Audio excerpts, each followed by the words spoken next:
President Uhuru Kenyatta, President and Commander-in-Chief of the Armed Forces of the Republic of Kenya, Your Excellency Mama Margaret Kenyatta, our First Lady,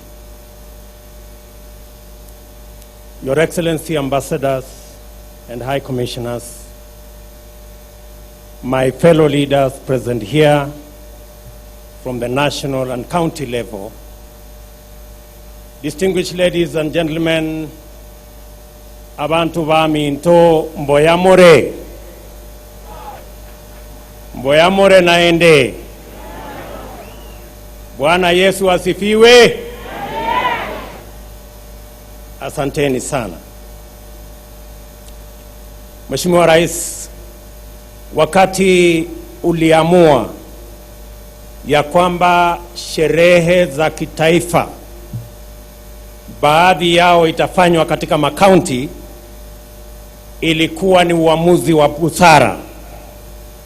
Ndio sababu leo tunaandika historia hapa Kisii Stadium kwamba sherehe ya kitaifa ya kwanza tangu tupate uhuru wa Kenya inafanyika tarehe hii hapa Kisii, hapa Kisii Stadium.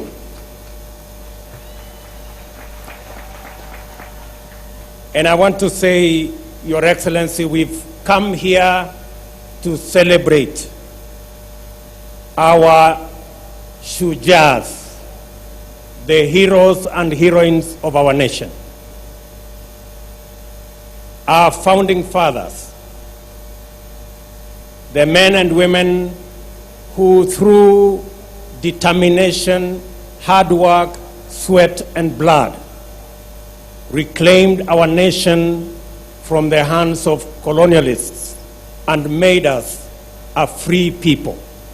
To them, we owe a debt of gratitude, and that is why we celebrate them on this Mashujaa Day. Your Excellency, there are millions of ordinary Kenyans in our villages, in towns and cities, who wake up early and sleep late in offices, in factories, in farms, and in all other places,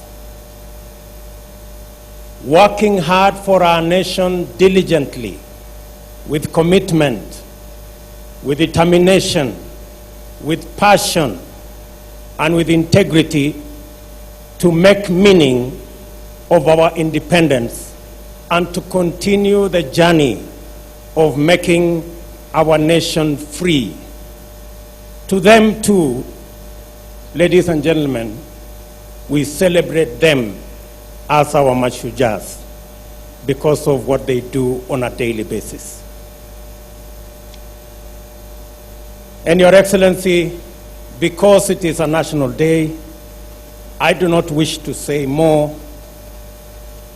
My friend, the former Prime Minister, has told us about the reggae, which is fine, but I guess we will have a robust national conversation that will bring everybody on board.